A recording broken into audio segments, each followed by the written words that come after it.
Começando aqui, o XPPR saiu um fato relevante essa semana, falando que o Faria Lima Plaza foi agora formalmente entregue ao fundo. Está formalmente dentro do portfólio do fundo, que antes estava numa SPE, antes estava umas burocracias diferentes ali. Agora está oficialmente dentro do fundo, faz parte do portfólio do fundo e logo, quando sair o próximo relatório gerencial, a vacância do fundo também será atualizada.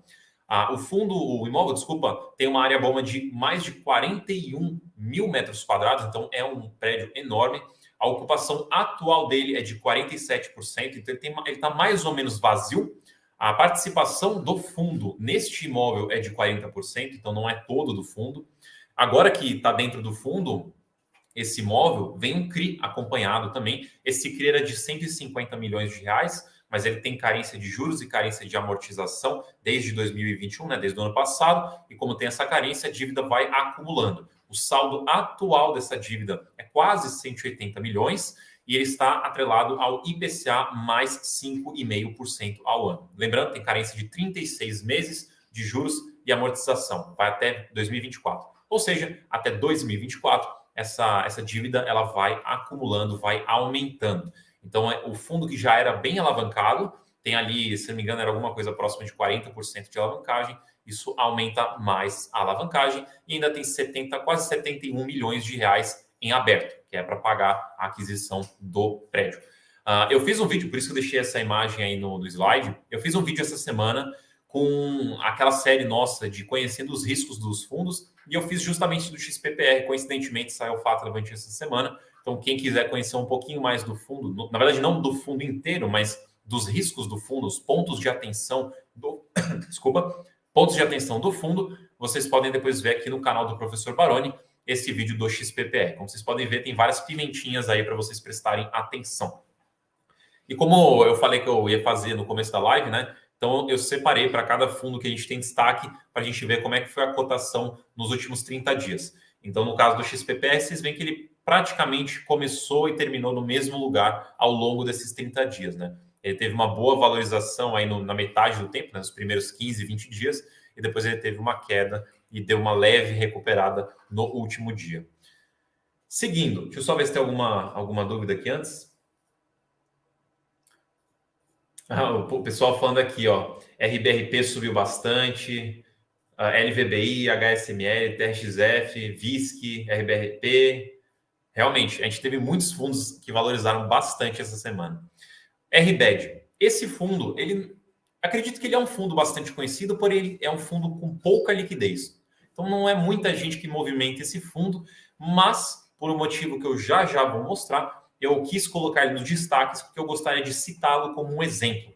Então, o RBED ele assinou um compromisso para adquirir um novo imóvel educacional por um pouco mais de 75 milhões de reais. O contrato vai até 2034, porém ele é atípico até 2027 e típico depois desse período.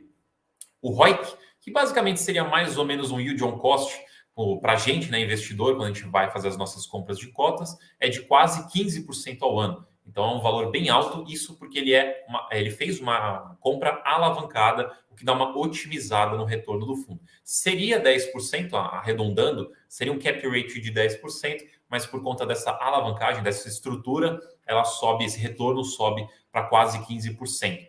Então, como que foi adquirido? Como que será adquirido? Lembrando que foi assinado um compromisso, ainda não foi efetivada, não foi concluída essa compra ainda.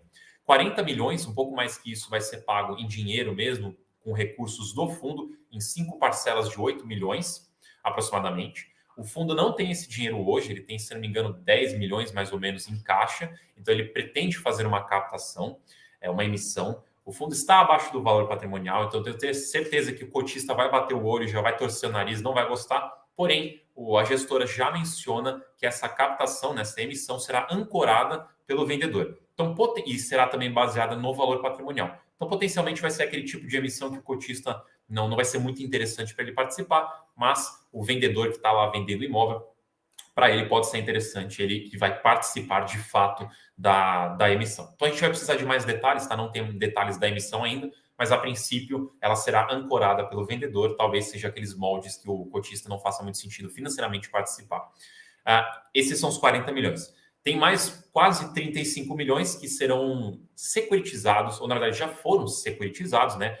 Essa é a alavancagem de fato, a um CRI de IPCA mais 4,5% arredondando. Então é quase que uma compra meio com recursos do fundo e meio alavancado. A estimativa, depois que tudo for concluído e pago, a estimativa é de um aumento nos resultados de 3 centavos por cota.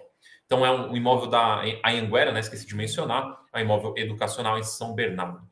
E aqui nos últimos 30 dias, o fundo teve uma valorização de quase 13%, onde praticamente quase toda, né, a valorização veio agora nessa semana.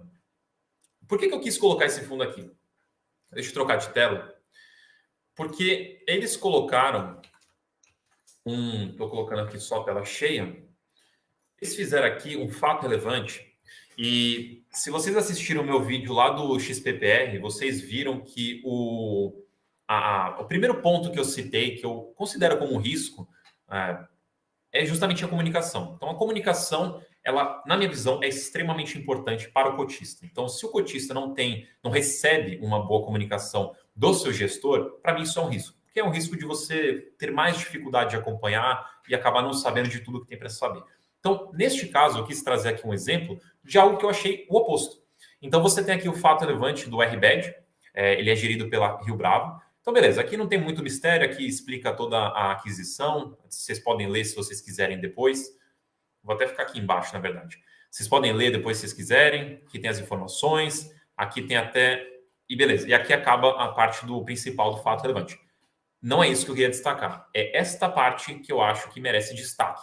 E, na minha opinião, é um bom exemplo também para outras gestoras, quando fizerem aquisições, fazerem aí algum material nesse sentido. O BTLG também já fez isso, então o TRXF também já fez isso. Estou lembrando aqui de cabeça, né? A Credit Suisse, em geral, costuma fazer também. Então, assim, a gente tem algumas gestoras que fazem, mas para aquelas que não fazem, fica aí a sugestão de fazer algo nesses moldes. Se você olhar aqui, você vai ver a tese de investimento, já importante aí, essa informação básica do imóvel, vocês conseguem ver o imóvel aqui. De novo, também alguns resumos aqui da aquisição, do imóvel, enfim, do locatário, fotos. Aqui que começa a parte que eu acho que destaca trazer a transparência para o investidor. E essa é a parte que eu acho bacana vocês prestarem bastante atenção, porque aqui explica também o porquê que a alavancagem ela traz uma eficiência, uma otimização de resultado para o fundo. Vamos focar, vou dar um zoom aqui, nessa tabela aqui. Então, essa tabela, ela compara a diferença entre o fundo comprar o imóvel à vista e o fundo comprar alavancado. Então, você vê aqui, nesta coluna do meio, que se o fundo fosse lá e comprasse por 75 milhões, ele ia ter um aluguel de 7 milhões anual. Então, você divide o aluguel pelo que foi pago, você tem um cap rate, que seria. Então, você tem aqui embaixo quase 10% de cap rate. Aqui eles usam ROIC, mas a gente vai usar cap rate aqui, que vocês provavelmente estão mais acostumados. Tranquilo? Esse é o cálculo normal quando você compra o imóvel à vista. Agora, quando você faz aqui de uma forma alavancada, ou seja, você basicamente pagou uma parte, a outra parte você usou um CRI, né? Você securitizou, você essencialmente pegou um empréstimo para poder fazer. Desde que, obviamente, o empréstimo seja menor, a taxa do empréstimo seja menor do que o seu retorno. Então, o valor de aquisição é 75 milhões, você securitizou 34. O que são esses 34? Você não está tirando do seu bolso agora 34 para comprar o imóvel. Você está, que é o valor de baixo, desembolsando 40. Então é como se você tivesse pago 40 milhões neste imóvel de 75 e você vai receber o aluguel completo do imóvel, que é 7 milhões. Então veja, nos dois exemplos eu estou recebendo o mesmo aluguel, tá? Anual. Então, mas em um caso da esquerda eu paguei os 75 milhões à vista e na direita eu paguei os 40 milhões à vista. Falta os 34 de empréstimo. Desses 34 de empréstimo, eu vou pagando aqui, ó, no caso também 12 meses, 1 milhão de reais como juros. Me sobra 6 milhões.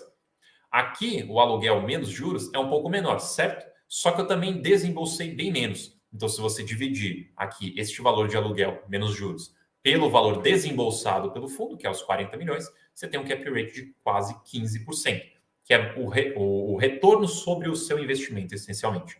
Então você vê que a alavancagem, mesmo pagando juros, ela te traz aí uma eficiência, ela aumenta mais o retorno aí do seu investimento.